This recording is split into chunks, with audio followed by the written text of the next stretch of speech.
All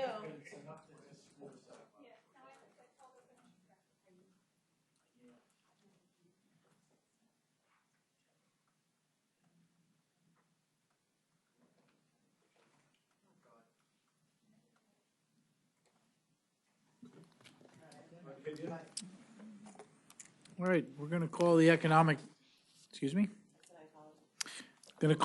Development Committee meeting to order. Good afternoon, everyone. And a courtesy of the floor at this time. Seeing none, on the agenda we have a presentation by the State Theater. Please come up. Good evening, everybody. I would like to introduce everybody, if you don't know, Denise Smith and Shelley Brown from the State Theater. Thank you. Yes, thank you very much. Thank you all. We are happy to be here tonight.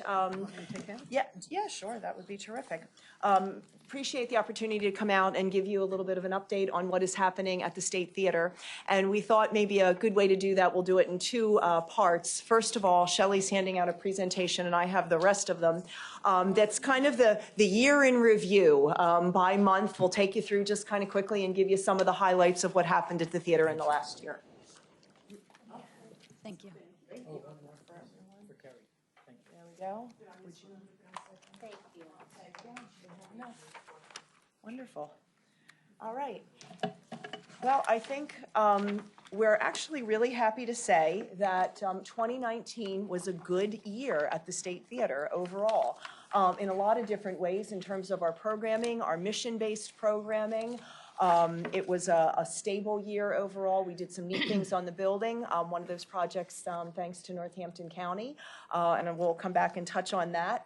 And like we said, we thought we'd kind of run you through a little bit, kind of like I said, month to month. We'll just kind of run you through quickly. Starting in the month of January, if you don't mind running through the pages with us together.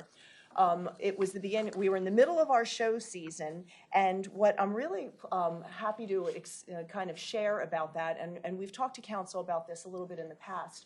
With the market has changed for entertainment. I think everybody knows that over the last 6-8 years or so.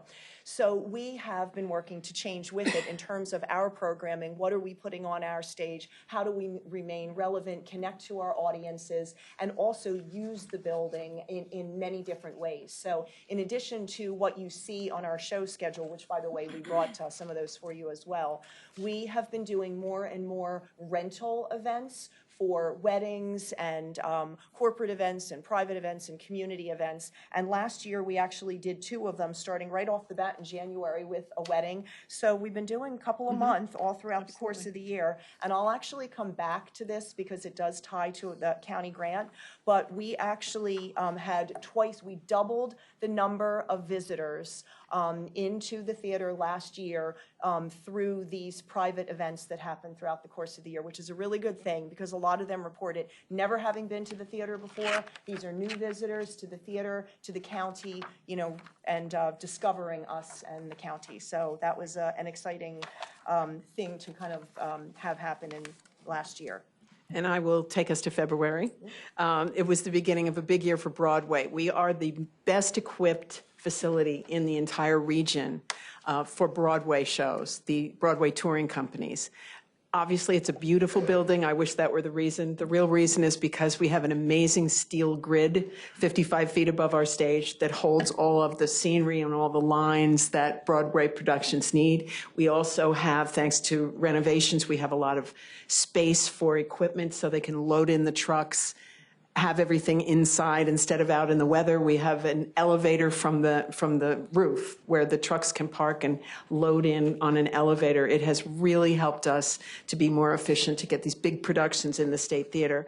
Last February, as you can see, we had 3. We also had a big fundraising event for the Wilson Area School District, one of the rentals that Denise was talking about. We're trying to really be the venue that people think of for big meetings, productions, their own productions, of course. Some promoters still rent theaters in the area, but there's not a lot of room for promoters in today's world. We're one of 26 venues now, 26. And when I came to the State Theater, there were 2.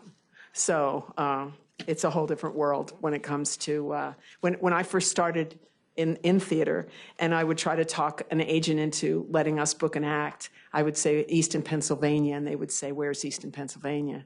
And now everybody knows where Easton, Pennsylvania and the Lehigh Valley is, so it's gotten tougher and tougher and tougher. What that means is bidding more, prices go up. So, but anyway, and so we love having students in the building.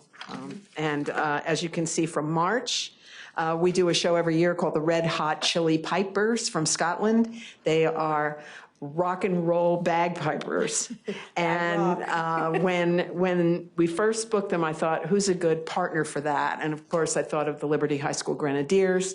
And so they began a relationship with them, I guess 5 or 6 years ago, where we arranged for a workshop. So these famous bagpipers who play really cool stuff spend a day with the Liberty High School Pipers.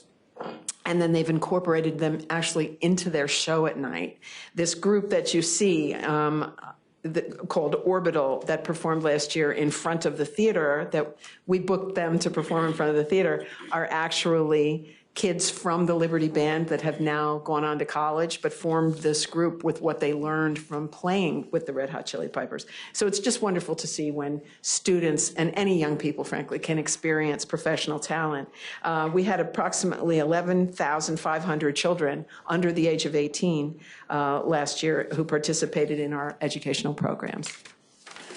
April, we do an annual fundraiser. Some of you, maybe you'll be one of our victims one of these years to be one of our dancers. Oh, people are pointing at you. All right. And people are very gracious about doing a 2-minute routine that must seem like an eternity to raise money for the Freddie Awards. And it's a lot of fun, and people come out and vote. It's all about how many people you can get in the building, but it's become an annual tradition, and we still can get people to do it. So for that, we're grateful. May is the month. It's obviously has a special place in our heart for the Freddie Awards. Last year was the 17th. This year will be the 18th annual Freddies. Last year's recipient for the overall musical was Bangor High School, and they did Mamma Mia, and it was extraordinary. The whole thing has just become something so much bigger, so much more actually important, we think, than we ever thought it would be. We always thought it would be a celebration of musical theater for the kids in the Lehigh Valley, but it's really turned out to have created a community where these students go to each other's shows, they root for each other. That's what strikes people when they come and see the show or are anywhere near the building, and you can hear it, hear the noise. But at most football games, you won't see the other team stand up and cheer when you score a touchdown. But the Freddies is an extraordinary community, and we are immensely proud to have it as our program. So then after the Freddies are over each year, they're always the Thursday before Memorial Day. We kind of organizationally breathe a big, deep sigh of relief, but then it's off to the races because June 1st marks the beginning of our new fiscal year. So it's off and running with, the summer, it's interesting, is not as busy on our stage, but there's still so many things going on.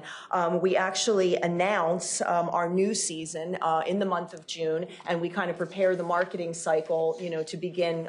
As you probably know, our actual show season generally runs like a school year. We usually start in around September, go through around May or June, and have a couple shows over the summer. But over the summer, it's a lot of building projects. It is a lot of working with our memberships. We are a member-based nonprofit organization, so we have our members renew. And one of our favorite things is we have an annual priority member and sponsor reception on our stage. It's really just a great way for us to connect with many of the folks that are supporting the theater. And last year we had Christian Klausnitzer from Southern Lehigh, who was an outstanding Freddie student last year, and he performed there. We love to have the Freddie students come out and perform in other ways and engage with us and engage with our members and our donors. Excuse me outside of the Freddies. for interrupting you on one point. I just want to let you know that Christian is one of the students. We have a wonderful relationship with West Virginia. Yes. Their performing arts program. He received a full 4-year ride to college. Through the Freddies. There have been how many so far since the relationship began? 6 students? Or I think 7. 7 who have received $95,000 4-year full rides. Yes. It's incredible, changes their lives. And it's really neat, too, if I can just add to that. When we first developed this relationship 5 years ago, they were offering one scholarship, and they came here. They actually do the auditions here in our ballroom the week of the Freddies, and they have found such talent in the Lehigh Valley in connecting with this Freddie program, that they have offered more scholarships, and not just for kids that are on stage, but in technical theater as well. So it's really, kids get a the shot. backstage kids, exactly. love that. Exactly. So moving on to July, a couple of things that. Can I stop you just for Yes. 1 minute? So the Freddies, so by the Freddie, how long have they been going on? 10, Will be the 18th year. 18 years? Yes. So you bounce it back to the high schools where the plays are. So they've stepped their game up to compete. Yet when they compete against each other, they cheer each other on. So Yeah, that's kind of, so extraordinarily. it's really stepped up the game for the high schools. And the other, it has really also created this incredible community of these kids who, and I'm telling you this because they tell us this, that if you think about it, remember high school, there were the athletes, the scholars, the bands, and a lot of these kids just weren't part of a peer group. And what they tell us over and over again is that they're now part of a bigger thing. And thanks to, I don't always have complimentary things to say about email and texting and all that, but thanks to the fact that they connect together, they're all part of one big celebration. It really, truly worked out that way. It's extraordinary. And Kudos to the State Theater. we're really proud of it. Thank you. Thank you very much.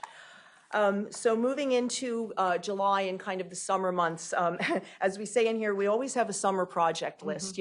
We are an arts organization, but we are also the caretakers of this beautiful historic building. You probably know it's on the National Register of Historic Places, and part of our mission is to care for this building for our community.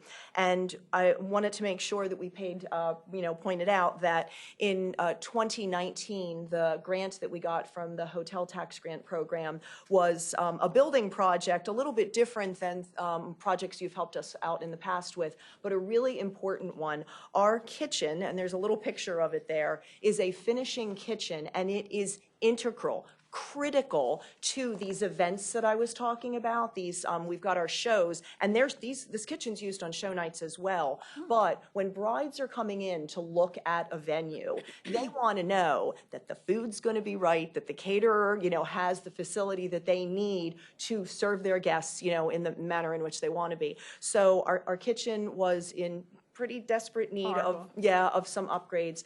And please know that what you funded there has made a significant difference back there. I personally have received a few emails and overwhelming feedback from the caterers themselves saying, wow, what you have done here is amazing because it makes us more efficient. It makes us more likely to recommend the theater. It's beautiful, but it's even more efficient now. And it helps us. We doubled, as I said, the number of visitors through our events last year. And without a doubt, this is a part of that. So please know there's been direct impact, even though that's not a part of the theater that you see when you walk into it. Thank you for that. Yeah, thank you very much. Other things that we did over the summer included in the back, our egress area out the back. It was, in disrepair. It really needed work, and so that's the kind of project that it's almost invisible to the public, but it required $24,000. We fortunately did receive some private grant assistance to help with that, to make it safe, so, heaven forbid we ever have to bring people out the back. We've got a safe egress area to do it. And also the colorful picture on that page. We do a summer acting camp every year, which almost coincidentally, I think, started the same year as the Freddies, 18 years ago. We have 120 kids. It's sold out every year, grades 1 through 12, so it is all ages. We have so many kids that start in first grade and are there every single year because they love it. The retention is good. It's really a neat program. And to see these kids go through a 2-week acting camp and then get to do their final recital on the big stage, it's really amazing. And we have a number of kids every year that are on full scholarship, thanks to a foundation as well. So good stuff. So as we continue through the summer, we move into August. We have a tradition at the State Theater, if you're not familiar with it. We, as I said, announced the new season in June, and we're marketing the shows that we have coming. And then, usually on the Wednesday or so, the first week in August, we do an on sale to our members only for a 2-week period. That's a member benefit. And on that very first morning, for those crazy, wonderful people that are willing to stand in line all night, and in some cases for a couple of days, we go on sale at 6 o'clock in the morning. And every year, I think we come in and we go, is this the year that with, the internet, people can buy online? Are those people not going to be out there? And every year, including this year, Shelley and I round the corner at, 5 o'clock in the morning or so. And sure enough, up Northampton Street, up 5th Street, wrapped around the building, are members waiting to buy tickets. And we're pleased to report that this was the best first day of sales since 2011 at the theater. So, yes. And then we put this in September because this is kind of when it debuted, but it was one of our summer projects. Thanks to a private donor, we were able to make some bar improvements. We've had the same kind of bar area for, again, dating back to, forever. Early 1900s. Exactly, and we had a private donor that helped us with efficiency upgrades and beautification upgrades on our concession and bar area as well. Which takes us to October.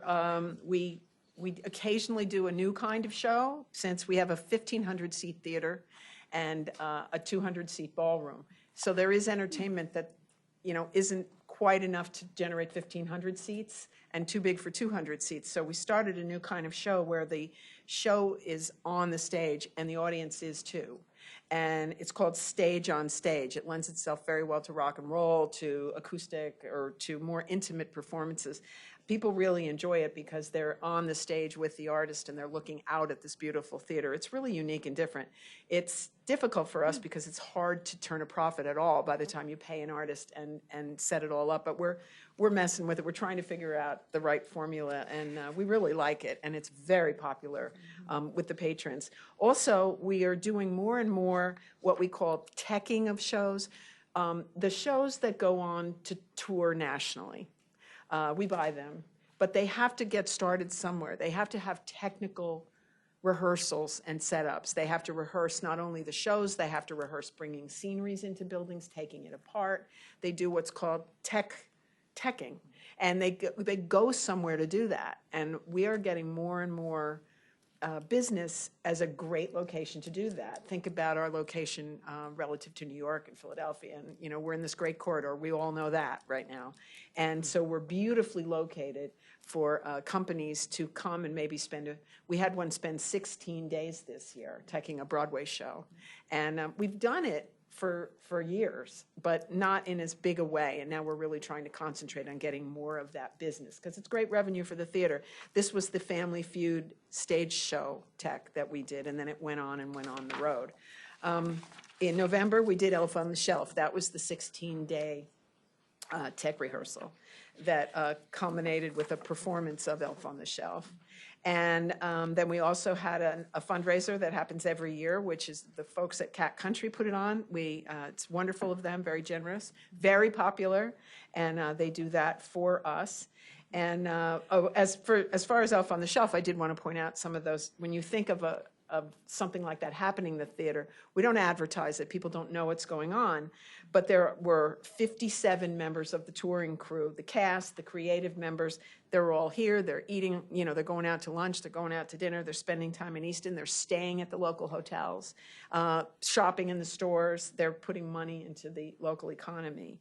And this year's Cat Country show was $13,000 in proceeds. So we were very grateful for that as well. There's one more. Here we go. December. This year, we really went out for the first time this season with a brochure that emphasized Broadway. We're big into Broadway. It has become harder and harder for us to compete to get the headliner artists.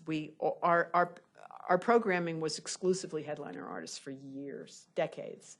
And then there were some new entrants into the marketplace who can outbid us by threefold. And so we just can't get some of these artists back. Some of them come back just because they like us, but it's a business like any other, and they go where the money is. But Broadway, as I mentioned before, we are beautifully suited for Broadway because of our building. So this year we were able to get Jersey Boys, which we've wanted to book forever.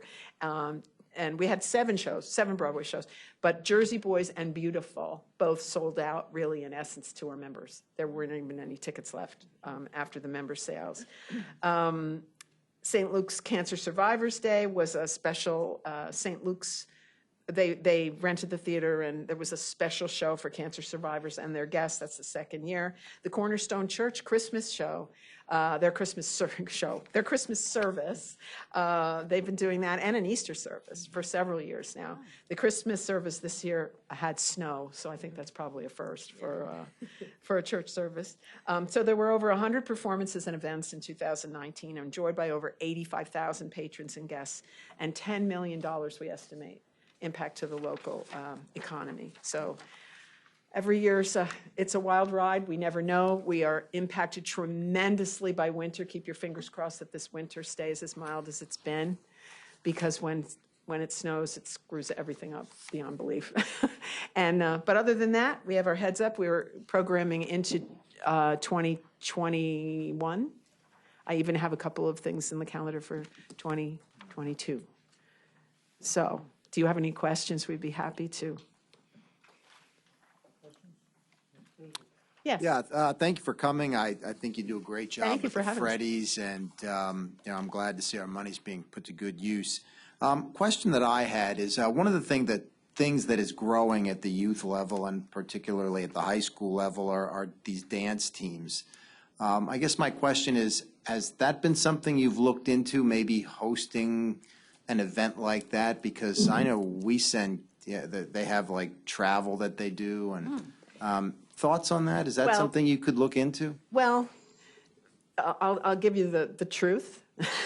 The Freddie Award program, we only have one person who's dedicated staff to the Freddie Award. Every other employee at the State Theater has a second job, which is another job on the Freddie Awards. It is so all-encompassing. The TV show, the end is like the tip on the iceberg. I mean, it's starting now. We have people at every high school show. We have this enormous thing, and we have to raise. It's a budget of about $400,000 if it's all cost accounted, and that's with the grace of the TV station, who donates the airtime and a lot of the help with it. It's pretty much all we can handle. We only have 14 full-time staff. And, we all wear several hats. And the truth of the matter is, we don't have an educational outreach department. We don't have designated personnel for things like that. So to take on, we have individual recitals and individual performances at the State Theater that people do. But to take on another, because we have people ask us about middle school, to do a Freddy's for the middle schools, or to do, band Freddy's, things like that. We don't have the personnel and the personnel to do it. And when you think about the fact that with such a small staff, many of whom have been there for almost 20 years, it's all the same people that we're all just doing these projects. And so, every year is we don't know how it's going to go. Every time we come around that corner in the summer to see if that line's going to be there and see how the sales are going to go, we really don't know. And some shows sell out and are fabulous. Some shows are not doing well. You always have some that don't do well, and we can take a hit of, we've had shows that have lost $50,000. And so then it's full bore to try to get even again. So I'm not trying to dodge your question. I'm trying to answer it honestly. We really don't have the room to take on another project like this. My quest now, my personal one, is to try to do what we can to raise money to start a Freddie endowment, to make sure that the Freddie Awards continues, because these kids expect it, need it. It has really helped kids find a place to feel good. And these are the kids that, and I'm not talking about the stars, the ones who are front of stage, who have coaches, vocal coaches, and have, may want to go to Broadway. I'm talking about the kids running the spotlights, the kids who are in the chorus, who they're going to come out and be just good citizens of the Lehigh Valley. And any program that can help teenagers feel good and be connected, to me, is really worth doing and important. So it's a lot more about that than it is about the showbiz aspect. So we're really very concerned about funding the things we have on our plate right now and staying vital, or that's not the right word, healthy. Viable. So that's the very long answer to a very short question. So not in the near future unless we get a grant for that. There you go. And John Cusick. Can we sign you up for a committee, John? Yeah, That's a really good comment.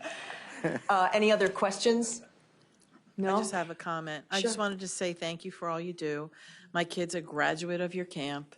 She graduated high school. She's no longer part of the Freddies, and she's moved on to music studies in college. So she wouldn't have got there without her little footprint from the State Theater. And I always recommend your program to clients that I have and say, why don't you put them there in the summer? Because it really is a valuable program. To Denise's point about it started at kind of the same time as the Freddies. It's a lot of the same people, some of the musical theater people Yeah. who work with the kids. Did she love being part of the Freddies? She did, what I appreciate about you two, and I just have to give you guys, because you really do make it not competitive.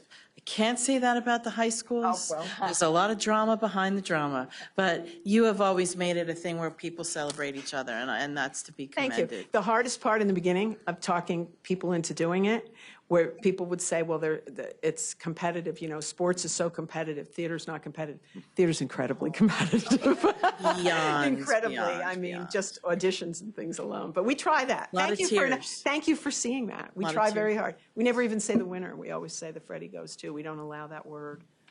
Oh, but I've seen the scholarship program go, all of it. And I was just telling my colleagues before you came how great the fundraiser is the night before, because we get to see the show before the show. And Yeah. I said I bought my daughter The a dress stage. rehearsal. I bought her name on the marquee, and I totally forgot to take her to see it on her birthday. So there you go. You're I'm afraid welcome for the this- donation. The scholarship program, how many, now, what's it up to now? $1.5 million.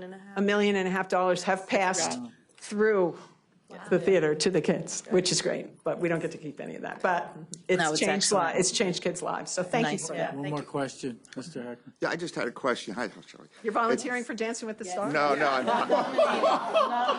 I'm Very volunteering. dapper to me. I have a good eye for this. I'm volunteering, Mr. McClure, but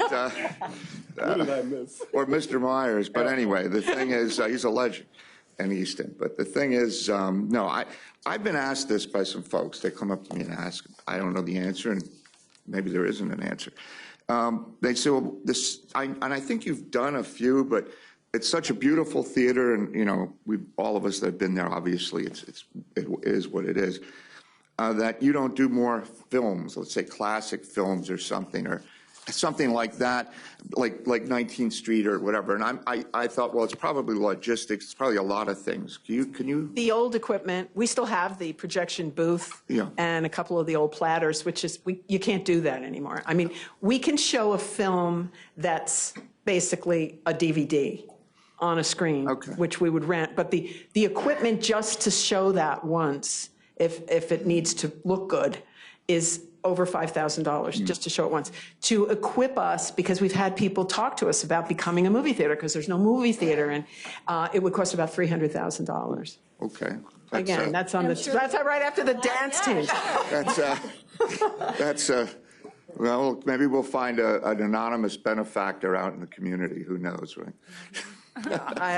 We'll happily accept such large. Yeah, one of the Freddie grads, when they get to Hollywood in the non-competitive world of acting or Broadway, maybe they can. We have a couple. Well, then we they can actually have a donate Freddie back. student. Are you going to tell the story? Yes. Well, to that point, and then I know we need to be mindful of our time, but to that point, with the Freddies having started in 2003, what's happening now is that the oldest Freddie alum are now their alumni are now in their early 30s, and they're starting to have children of their own and bringing their kids to the Nutcracker and things like that. And I actually had a gentleman call me 2 years ago and say that he was a Freddie student back in the first year. Greg Coons is his name, and he was in Northampton High School. And he said, I've started my own business, a security business, a number of years ago, and I struggled to get it off the ground. I'm in a good place now. We are making money, and I actually have a little bit of a budget to give back. And the first thing that I thought of is that I wanted to give back to the Freddies. So he called me and said, could I be a sponsor? And we said, yes, you can be a sponsor. So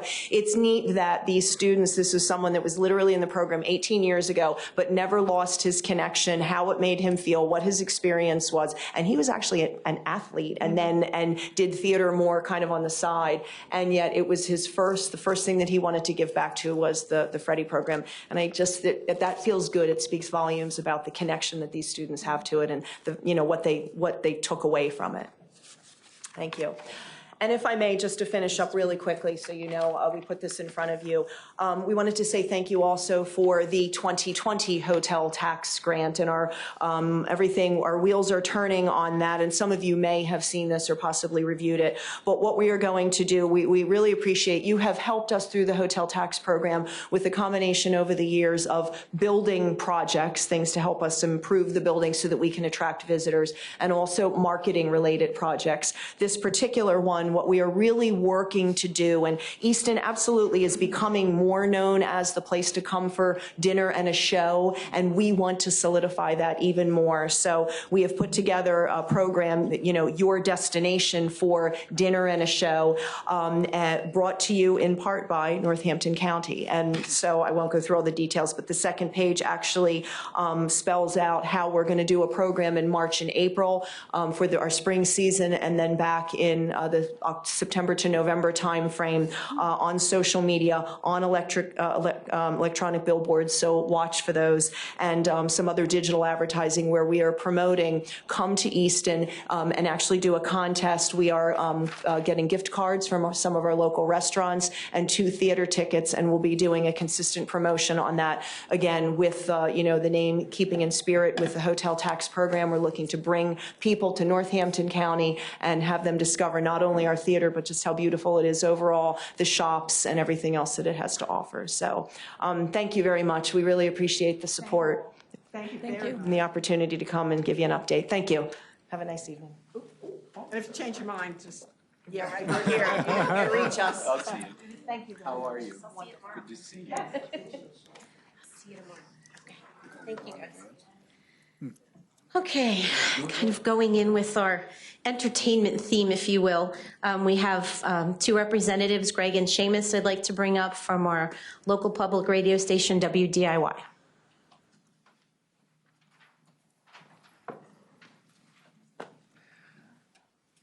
Good evening. I'm Greg, and this is Seamus. I'm old radio. This is new radio. By the way, thank you to the State Theater. When we get to do programs with you, we enjoy being in your lobby and having the opportunity to work with you. It's a terrific facility. Thank you very much for allowing us to be here. We really appreciate it. We are WDIY.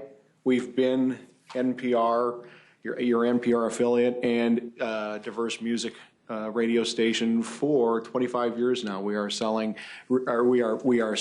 our 25th birthday, and we couldn't do that without people like yourself. By the way, if you'd like a paper copy of what you're going to see on the TVs tonight, you can get one. We'll get you one. And really, once again, thank you to Northampton County for your gifts. It helps keep us going. So what did we do with the money? In 2019, we asked for help to purchase equipment. And as you can see, we have upgraded our technical facilities.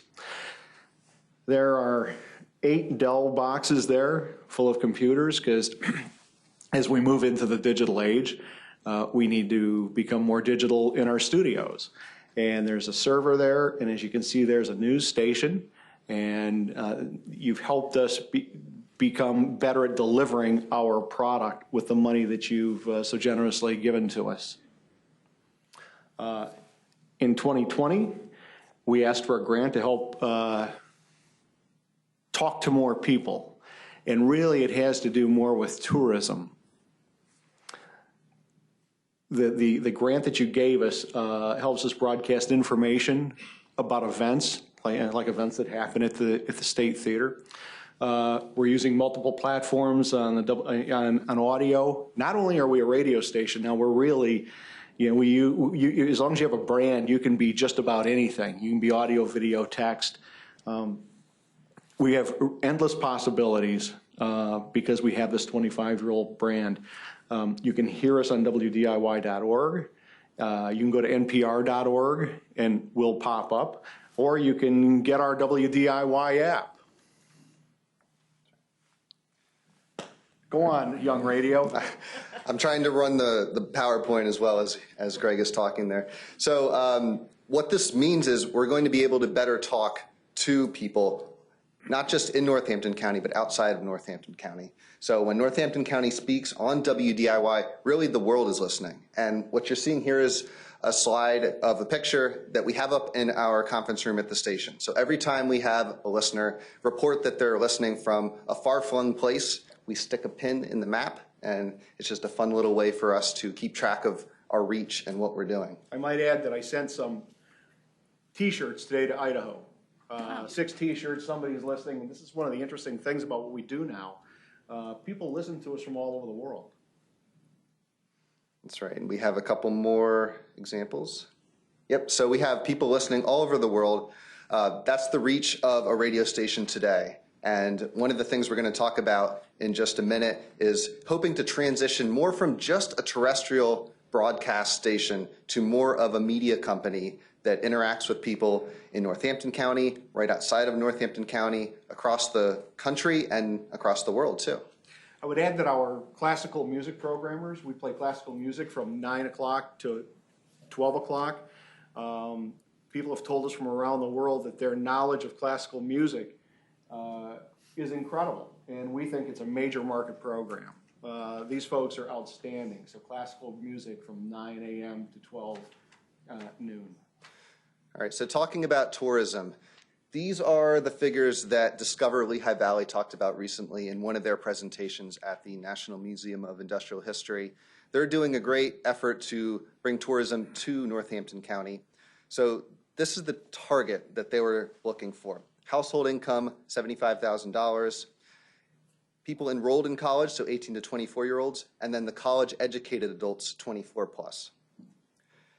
And we can look to our research, both NPR has conducted nationally and WDIY has conducted in the Lehigh Valley here to get a snapshot of who's listening to the station. And what we know is that 70% of NPR and WDIY listeners have attended or are attending college. And the average WDIY listener has a household income of $102,000 plus. And that also lines up with national public radio audience listening as well. So what is the interest target? This is something that the Discover Lehigh Valley organization is looking for different sectors to attract. And you can see the sectors there. So we're talking about travel, art, culture, and history. We're also talking about retail, so shopping, food, and drink, and then family, outdoor, and romance as well. According to NPR and WDIY research, our audience is, and you can see some of the figures there, 152% more likely to have attended an art gallery or show in the past year, 115% more likely to have visited a museum in the past year, and 80% more likely to have attended live theater events in the past year. Keep going with that trend. 56% more likely to agree that traveling internationally helps me learn about other cultures. 93% more likely to visit cultural historical sites while traveling internationally, and 59% more likely to have taken more than 3 domestic trips in the past year. So how does WDIY reach an upscale and diverse audience? Well, the answer is with our programming, and our programming certainly is diverse. As you know, we have NPR News, local public affairs, and music. And you can see some of the examples that we have here of our programming. 7 hours of NPR programming per day, 3 hours of classical programming per day, an hour of local diverse news and information content. So this is mainly our 6 to 7 p.m. block, which is going to be on in a little bit right now. And 13 hours of eclectic music. So that is including a whole range of genres. You know, we are not just a pop station, a rock station, a jazz station. We really do try to reflect the diversity that you see in the Lehigh Valley and Northampton County with our music programming. I spent 40 years in the commercial radio business, and as the commercial radio business consolidated, it started abandoning local programming. And this is just something, this is radio of the future. This is what's going on.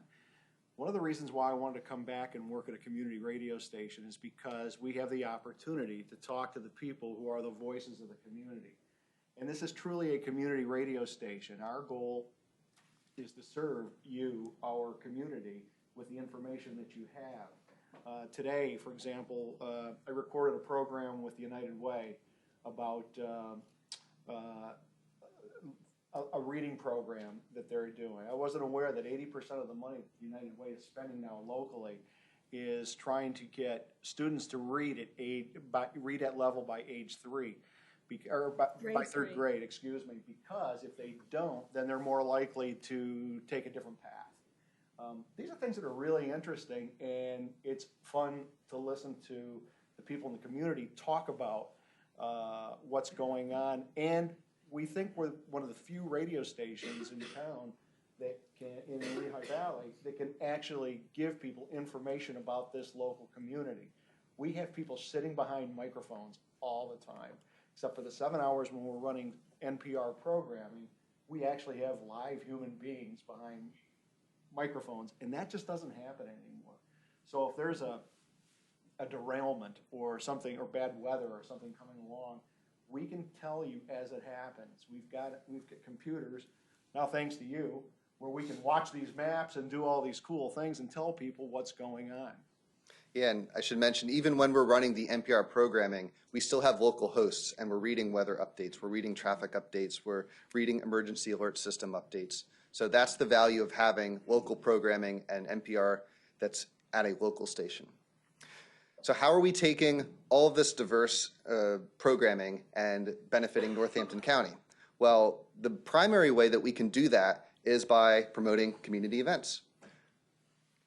So we have daily promotion of community events, and over half of the partnerships that we have are with Northampton County organizations. So this is calendars, programs that we have, and you can see some of the examples up on the slides. One of the examples that is right at the top there is Lehigh Valley Art Salon. So Monday, 6 to 6:30, we're bringing in guests. We're talking about the arts and cultural offerings that are going on in Northampton County. We're talking about events like at the State Theater. We're talking about movies at the Mill. We're talking about, well, until this past year, the Riverside Festival of the Arts. You know, examples like that, lots of events going on in Bethlehem all the time. And we know that public radio audiences and WDIY's audience like to hear about these things, as we mentioned. So they're tuning into WDIY with the knowledge that this is the place I can go to get updates on these things. We actually had a band in yesterday, a 7-person band, and we have a little studio, and these are the types of things that we used to do in the 70s. Mm-hmm. I've been in since the 70s. So we used to bring bands in and set up a mixing board. We did that yesterday and let them play. It was fun. And then they were going out that night to play. But we give people an opportunity to hear what's going on, which tells people from around the world, literally, what's going on in the Lehigh Valley. And they know if they have an opportunity to come here, then there's going to be some type of food and entertainment and things for them to do. The person that I talked to today from outside of the state, I asked her, I said, have you ever been here? He said, no, I've never been here. I said, well, do you ever get to the East Coast? He said, yes, I go to Philadelphia. I said, well, then you need to stop here. I had some fun with him. I got to be an ambassador for the area. I said, do you like music? He's young. I can tell you he's young. I said, do you like music? Yeah, I love music. Do you like beer? There's a lot of breweries going into this area. Come on down. Next time you're in Philadelphia, we're an hour away. Come on over and see what we have to offer. So, I know that Discover Lehigh Valley is talking about this ambassador program. We would like to have somebody become a designated ambassador because we talk with so many people from outside of the area and be a part of the chamber. We are part of the chamber. We do a chamber program every Monday night. Yes. I do it. In fact, Mr. McClure has been on the show, and it's always a pleasure to have local officials come in and talk about what's going on. And just to dovetail with what Greg is saying, that example of the band coming in yesterday, they were playing a show that night at Music Fest Cafe. And this was Dust Bowl Revival, great Americana band, but we were having them play and promoting their show that night. So people were tuning in, they were hearing this band and saying, wow, this is a great band, we got lots of great feedback. And those people are going to the show because of that. So that's one of the things we can offer with live local radio. This is something that, when you give us money, this is what we do with your money. We turn it back into the station and into these products that help us, into our infrastructure, that helps us reach more people, that helps grow our audience, that helps us pick up a little bit more money. We're a small station. We have a $650,000 budget. You know, a lot of radio stations do $650,000 in a month. But we're happy to do this. This is a passion play for us. We have over 100 volunteers that come in and do these programs, and they spend 3 hours before they come in planning out what music they're going to play. We don't tell them what to play. It has to be, of course, FCC and family friendly, but they get to pick. I look at these people as musicologists, and they get to pick and play whatever they want to play. And if somebody's going to be performing in a certain area, then they're going to work with that artist and get their music on our station. And it's really fun when there's a local artist that's going to be on, and we can feature them. Seamus does a show called Tape Swap Radio, and it's just all local artists. And sometimes when it's warmer, he goes on the top of a cigar factory and shoots video. So we're sort of we're now a media company, and because we have a brand. So it's a lot of fun. That's where the money goes. It goes into assets to help us continue to build our station and get the word out about the Lehigh Valley. Let me just leave it on, go back for 1 second. So just talking about the live bands that we bring in and the live interviews we do, that's one way we can promote, but we also have the calendars that we have. So we're running calendars every single week. So I'm not an Apple guy. Oh, it's all right. So, for example, you could see the different calendars that we run, and we have an example. We're just going to play you a short little clip of the calendars that we produce and we put on the air every week that are promoting the events all around the Lehigh Valley. We refresh these daily. Welcome to the WDIY Classical Calendar, a weekly listing of classical music events in and around the Lehigh Valley. The Allentown Symphony Orchestra with the Allentown Symphony Chorus and the Southern Lehigh High School Meistersingers present movie classics, The Sound of Cinema, including music from Ben-Hur, Psycho, Lawrence of Arabia, E.T., Lord of the Rings, and more, on Saturday, February 8th at 7:30 p.m. and on Sunday, February 9th at 2 p.m. at Miller Symphony Hall, 23 North 6th Street in Allentown. For more information, millersymphonyhall.org. French cellist Juliette Herlin and Canadian pianist Kevin. Yeah. So just an example of the calendars that people are hearing on a weekly basis, promoting the events that are going on in the Lehigh Valley. And hopefully bringing people to the Lehigh Valley to spend some money and have an enjoyable experience. Okay, so WDIY offers, like we said, promotion of the community events, and that really is an invitation for people everywhere to enjoy our community, enjoy Northampton County and the arts and all the entertainment and destination events that you're offering. Going the wrong way here. Oh, there you go. Let's talk about the future. What do we have? Where are we going? Radio and TV and newspapers with online are now becoming audio, video, and text. We feel lucky to have an audio brand because there's something that we can do with it. Some of you might have seen at Bacon Fest, we shot an audio, and it was a fun audio, or a video.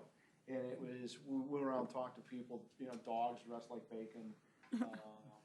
It's on our, you can watch it on our, it's still archived on our website. We can get out and do these multi-functional things. We're on our way to becoming an audio, video, and text media company that is as much online as it is on air. And that's the way we have to do it to grow. Just like our friends from the State Theater were saying, this world has changed. I mean, this is things, you know, I started chopping tape with scissors in a knife. You know, it's totally different now. The studios that I started in are totally different. In the past year, we've watched our Instagram pages grow 70% with a dedicated volunteer. We don't have a person who does this full time. It's just a volunteer who comes in and does this because she's really good at it. Our Facebook page hit 3,000 followers actually yesterday. And this is something that we have really just started to focus on, and we can put our videos and our audio and our pictures on there.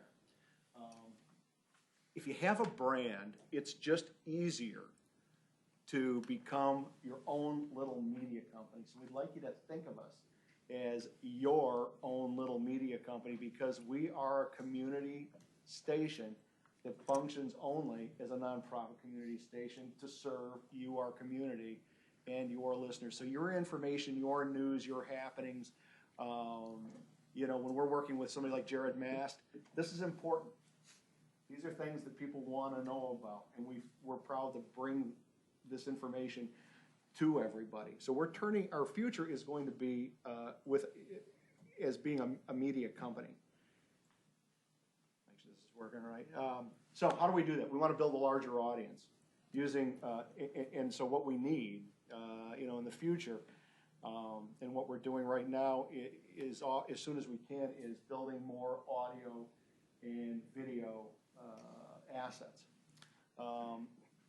We have an app now, so if you go to your favorite app store, you can download the WDIY app and listen to our station anytime you want. And what's really nice is if you hook this up to your car, well, you can listen to WDIY anywhere you go. You can go to Europe and listen to this. You can go to Asia and listen to it. What I really like about it is I go to Philadelphia a lot and for business, and I just always keep the station on. And you never really have to think about changing your channel. So it can stay with you, and it's clear. Now, the app is something that, I'm not a technician, but I developed the app. And there are better apps out there. So with our next goal is to go to a person who makes apps. And, you know, that's somewhere around $2,500 to $3,000. Which we'll do, and that'll allow us to do better archiving. So if we have Mr. McClure on, and you want to see what he said, or recall back to what he said 3 months or 6 months later, and want to say, hey, you know, this was really interesting, you'll be able to go there, push the button, and hear it. So this will allow us to archive things. We'd like to have a dedicated part-time person instead of a volunteer do this, because it's just better when you have a dedicated person. We'd like to have a full-time news person. We think we do a real good job with news right now. A lot of our news comes through, we have a real good working relationship with other NPR stations that are larger than us in Philadelphia, Boston, Atlanta, and they will send us information. So we use that a lot in our news, and we're lucky to have that. So really our next step is new video equipment and editing software. We have some, but you know, this stuff goes so fast. It moves so fast, and that's where we want to go in the coming years. Our advantage, and your advantage, is for having a community radio station. We actually have a radio signal. We're just not a streaming entity. As you know, we have a real radio signal. We're a known brand, 25 years, and for 25 years, we've been at the same frequency. We also have translators, and these are ways to get our station on others when you're traveling around the Lehigh Valley.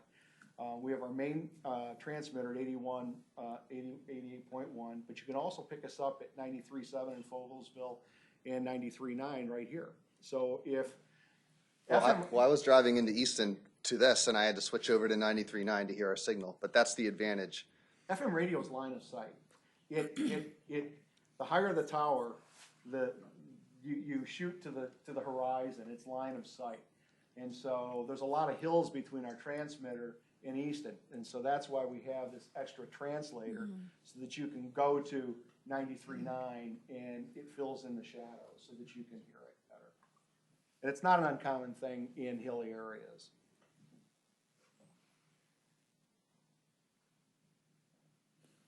And this is our signal. So this is the terrestrial signal. So when you, if you don't have all the latest technology, but you are using a radio, this is where you can get us. I told you a little bit about, I just want to give you a little primer on how FM radio works. It's the height of the tower. It's not necessarily what kind of wattage you have. It's how high your tower is. And we're lucky because we're on top of, well, we're on the WFMZ tower. And South Mountain, yeah. At 1,000 feet. So we're lucky because we can avoid a lot of those shadows. We're starting to, we've been up here for 20 minutes. We're radio people. We can talk forever. How about this? We rarely get to see real people when we're in front of a microphone. So we think this is really cool. We can see our audience. Do you have any questions? Thank you. I mean, we really appreciate what you do for us. I do. Just one clarification. Your funding got cut 4 years ago? I mean, from the federal or the state, or is there anything significant that happened to NPR? No. Okay. Not us. Other stations did get cut. We're in the tier of stations that they consider to be small enough that they don't really mess with this. We're in, with the size of our station, we still come under what's called the desert, or the news desert area. NPR was originally put together, was originally started in 1970 to fill news deserts over what we now call the flyover states. But we were also included in that area. And so our funding did not get cut. In fact, we see little pieces of it coming back. All of our income information is online. Since we're a public station, we put all of our P&Ls, everything's online. Just so you know, we get, this year we'll get $103,000. Of our $650,000 operating budget, we'll get $103,000 from the Corporation for Public Broadcasting, which really, it's funded by the government, but it's really funded, a lot of it is from, some of it is from tax dollars. Really, as far as the tax dollar part of this comes, it's $1.30 per person in the United States. So in order to keep PBS TV on, all these public radio stations on, each person ends up paying about $1.30 per year. We are going to, ironically, our NPR dues are about $103,000. And when you look at other people's budgets, ironically, the CPB gives you about that amount of money. Whatever you pay NPR, there's supposed to be a formula, but the formula is if we're paying $103,000 to NPR, that's about what we're going to get. And then the rest is all through memberships and underwriting and grants and foundations. Thanks So for, we're lucky. We missed the cut. well, thank you. Thanks for the explanation. Appreciate it. Anybody have any questions for them? Mr. Hackman? Yeah, I have a question. Since you're a radio guy, someone once said to me I had a face made for radio, so I shouldn't take that. So I shouldn't take that as an insult, should I? No, of okay, course good. I wanted to be sure. All right, and I know we have to be brief. We've got a meeting coming up. You were going on about diversity, and you had statistics from tourism. My concern was in listening, everything seemed geared to the high end. And I mean, I know $103,000. And first of all, let me say I believe in the mission of things that aren't necessarily always market driven. We need that in our society. We can't just rely on the market to tell us, to give us information. And so I'm a supporter of public radio, just as I am of public TV. But when you talk about programming and diversity, I hope that you're talking also about trying to attract and reach out to people from all incomes and all backgrounds, and, you know, not just $103,000 average income, postgraduate degree. I mean, I get it, and I understand where your audiences tend to be, but I just wondered, you make efforts as a public station to reach other areas of the public, and we're running out of time, but Let us, could we just, you have a minute? to- the chairman will decide. We have, yes, we are going after these younger audiences. And so we have a youth media project. And it is, I would call it very robust. It takes a lot of Mr. Young radio and old radio here. It takes a lot of our time, but it's probably the most enjoyable thing that I do. We bring in our youth media group and we show them how to become maybe the next Cokie Roberts. And so when we play these types of programs on our radio station, then we get younger listeners. So the younger listeners don't necessarily respond as well to our social media because we're a little uncool. You know, we're a radio station, but they do tune in to listen to their friends, and their families tune in to listen to the students. We also have a podcast that we're putting together right now. It's almost done with a young woman who teaches in the prison. And this is going to be really, really interesting. So we do try to reach out to these groups. Musically, we reach out to these groups. We're going to start a program on Monday night, which is works with a group of artists, and it's what I would call family, well, safe rap, okay? And it's going to be on Monday nights, and it's working with a group of students who would be considered at risk. And we know that we will be able, they're all excited. This is their first chance to be on radio. And they don't have, this is a dream for them. And so we'll be featuring for an hour all these new artists. And we'll get the listeners that way. But your point is well taken. We know that our next job is to reach to the younger crowd. We also do a lot of things with our LGBT, Bradbury Sullivan, the LGBT group. We sponsor some of their shows. Yeah, and Greg, I would just add as well, we have our public affairs programs, one of them in particular, Lehigh Valley Discourse, and we do make an effort to bring on a diverse range of people. So that's individuals from the African American community, people of color, LGBT members, people from that group as well. And you could go on and listen to some of our recent programmings. And we're talking about the issues that affect everybody, all income ranges of people that live in these communities. So we're talking about the violence that's there. We're talking about the income disparity. So these are issues that are affecting not just those at the highest income level, but those. That was my point. Yeah, we do have a. Become palatable to people from varying interests, not diversity necessarily just in the age, race or color, creed, but that people, hopefully they see a public radio station as more than just a wine and cheese kind of thing. And they can come in. They can come in and request time anytime they want to be on. We're pushovers. You want to come on in? Come on in. We'll put you on the air. My show that I recorded today, which will be on March 5th, talked about what are the risks to kids who aren't reading at the third grade level, and who are these young people most likely to be, and where are they coming from, and what can we do, and what can their, for example, I asked our guests, I said, speak to the parents of the kids who you want to be, who you think are most at risk for these, for not reading at the third grade level. Speak to these parents. Tell them what to do. Where do they go? How do they find the information? So let's give them this information. Let's show them where they can get it online. So really, that's what we're about. Don't you also have a kids program too? Oh, yeah. What is it called? Well, we have our youth media program.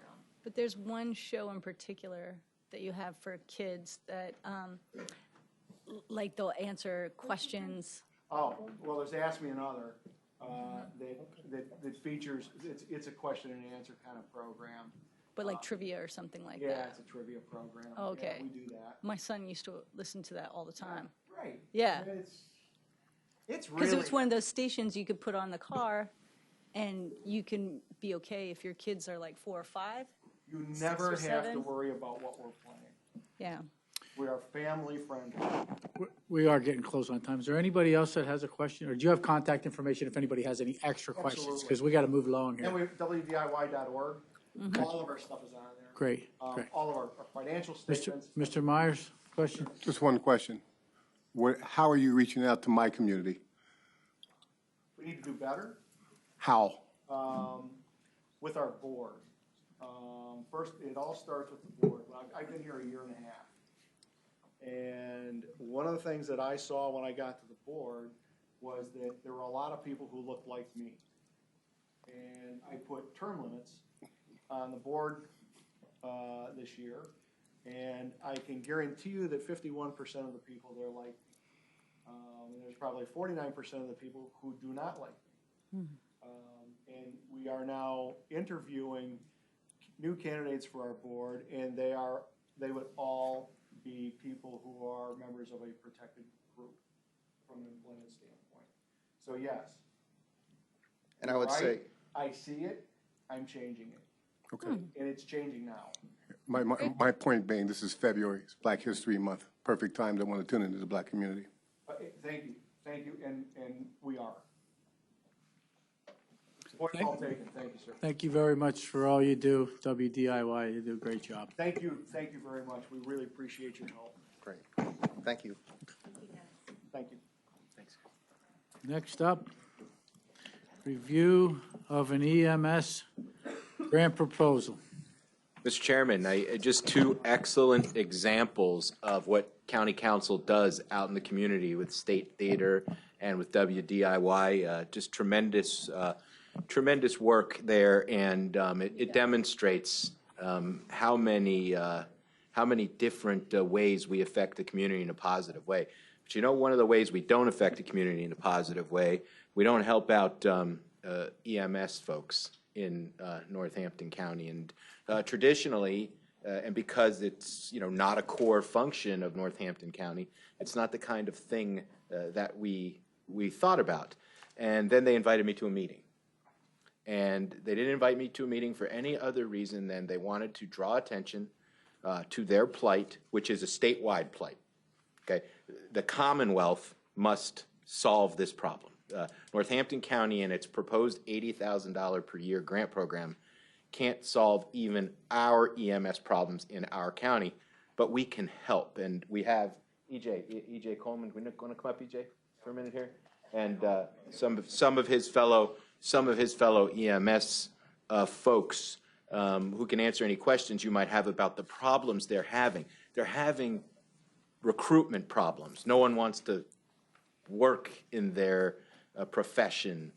They're having retention problems because they work long hours, and the stress they're under is just unspeakable sometimes. Imagine the things that they encounter at the other side of a call. And very often the professional firefighters and the police, they are at the front of the awards and the parades, and they get all the accolades. And then these are the folks who are giving us the ride to the hospital, right? I mean, that really is, or another final destination, unfortunately, sometimes. So I came back from that meeting thinking there was nothing I could do.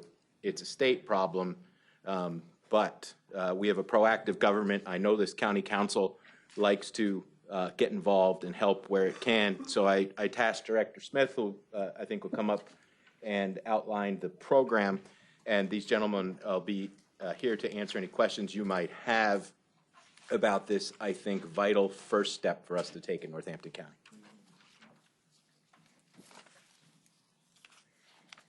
Thank you, and appreciate our EMS folks for being with us tonight. So Our proposal to council is a 2020 Emergency Medical Services Program. We are looking for a funding budget of $80,000, which will be competitive grant taken from our table games revenue. Eligible activities for this grant would be examples, vehicle purchases, equipment purchases, training for the EMS staff members. The project timeline, it'll be completed within 1 calendar year. We're proposing a maximum award of $10,000 per projects. So that will give us an opportunity to award 8 EMS agencies throughout the county. And there is a match of $1 cash for every $1 that's granted. So as we like to say in DCD office, they do have some skin in the game. But we really was an eye-opening opportunity for us to meet with them and propose this idea, and they're super excited about it. So we did acquire some letters of support from our Northampton County agencies, which you all have. Please take a minute to look at them. We're hoping that this is a kickstart program and we can continue to grow that pot of funding, because there obviously is not enough to go around to support these folks who are essentially saving our lives in Northampton County. With that, we're proposing the announcement will formally go out in May of this year, with the application and proposals due in June, and the funding award approval letters to go out in August. And then this will come out of the 2021 budget. So checks will be able to be distributed the first of the new year. Questions?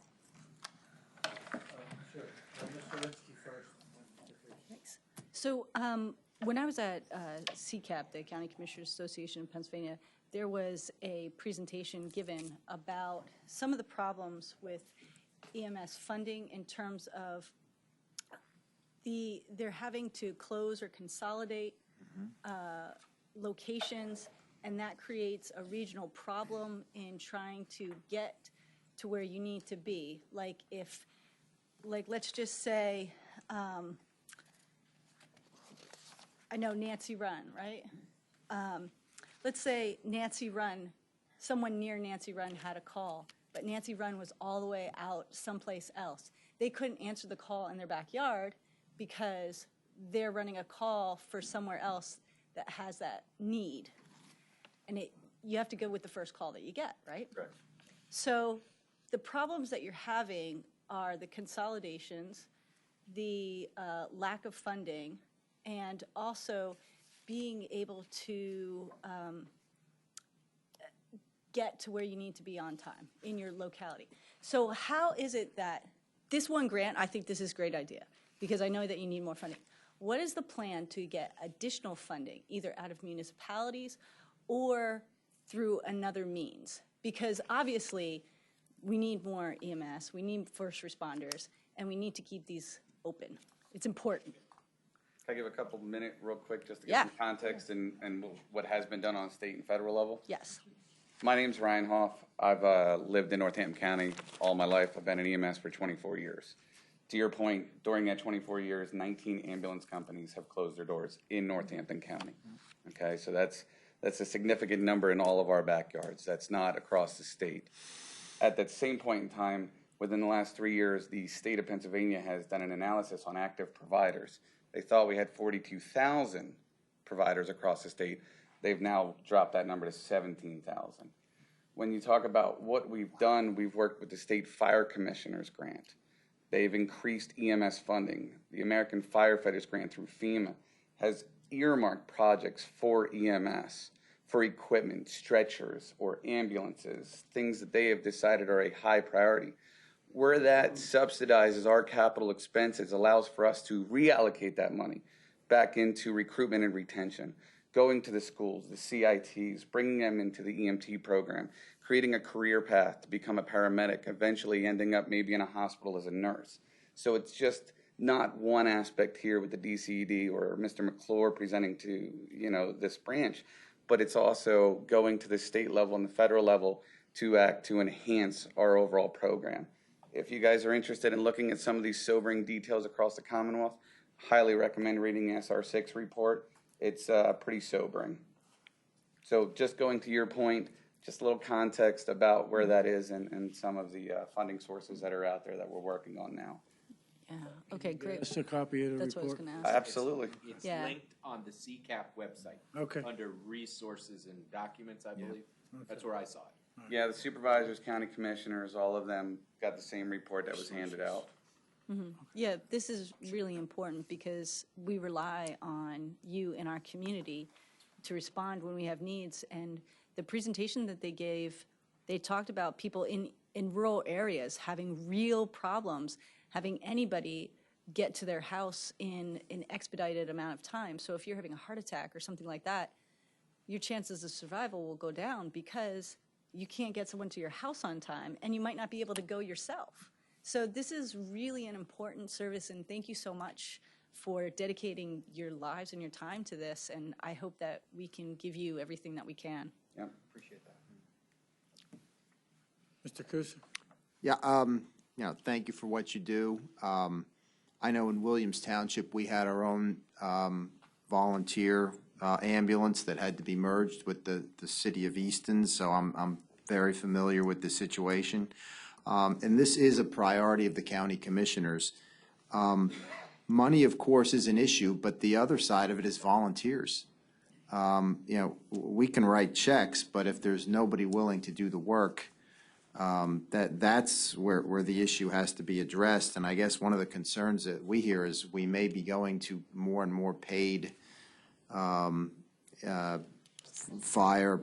professionals. I mean, I think that's where we may be headed if we keep going the way we are. Now, this county did issue some grants when we had the gaming board with gaming money, and it's unfortunate what the state legislature did. They took that money away. But they did create a program of their own. Have you been able to work through Senator Boscola's office or any of the state representatives to access that Talking about program? the LSA grants? Yes. Yeah, so we were just awarded $50,000 to contribute towards an ambulance. So we are active. Several other EMS organizations in the region, not just in Northampton, are active in pursuing those grants as well. So to your point, yes. Yeah, and then the other one, and this is something that's troubled me from time to time, we've seen reports where money is misspent from some of these volunteer organizations. So I guess my question is, do you audit your financials at the end of the year? And when we give grants out, one of the things that we can do is audit to see that the money is properly spent. So I guess my question is, do you have audited financial statements? And is that something you could provide us if that were made a requirement as part of the grant? In all of our programs, that is a requirement, part of their application, that they submit their latest audited financial statement. Oh, thank you very much. So we do as well. So there's no confusion on that. Okay, well, thank you, appreciate your work, thank you. Thank you. Thank you. Anything else? Any other questions? This is a very important issue, and unfortunately, it's so important, we're not giving it the time it deserves. First of all, the $80,000 grant, it sounds like a great idea, and I can only echo what Mr. McClure said up front. But it's multi-tiered. It's at the state level. The counties, we're not going to solve any of this. From the state right down to the local municipalities, some of which have decided, hey, you know what, we can be on the cheap for years without police, with volunteers, and now they've been forced to divvy out some more money, and I know you get, but as costs go up for you folks, for your hardware, your equipment, the training, it just sounds like somewhere along the line, everybody's going to have to step up and be counted for. And I mean, I think particularly to my friends at the local municipal level, it may get more expensive to operate your government as you go forward. And you may have to realize, especially in our area, that the days may be, and you young guys, but I know, but I grew up in Bath, very local, believe me. I look out there, I say young people. you had a few guys, you after work, people would show that. Those days are sort of disappearing. I'm sure you know when you try to recruit. So I support this on its surface. We have to go into it. But boy, I wish we could set something up down the road for you guys to come in, because there's just a fair amount that your expertise and your experience could answer. And we're not able to do it tonight. They're busy, but we'll absolutely invite them. No, I just think it would be great. Come back. Can I take 30 seconds real quick just to give context? That's Just 30 fine. I have no seconds. problem with that. On positive 30 seconds. You talk about expenses. Yeah. For the average advanced life support ambulance, Yeah. $800,000 a year. For the average BLS, basic life support ambulance, $600,000 a year. 90% of what EMS gets is fixed. It's based on what the government tells us. I can bill out $1 million, I'm still going to get 100. So whatever they earmark that and allocate that is all we can collect on that. We have about a 10% buffer, which is what this allows for. So 2004 was our last Medicaid increase until this past year. Just so we're clear, there's been a significant amount of increased expenses compared to a revenue increase that was not proportionate to a 15-year window. Yeah, I hear you. Context. I hear you, and I think it's going to take a multi-layered solution, and I'm sure the county will do whatever it can, but I speak to my friends at the state and the municipal level, like, this is a serious issue. We're going to have to deal with it. Thank you. I'm done. Thanks for what you do. Well, and Really appreciate your time.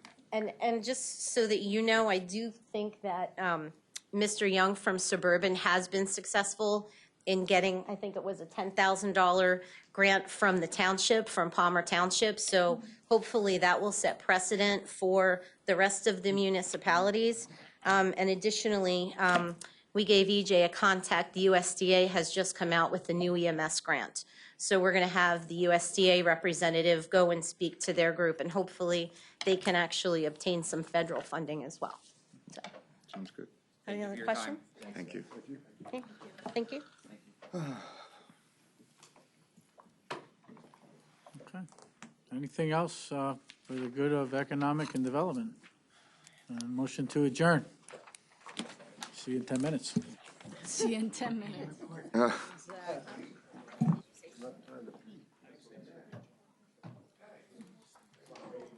Times. Time.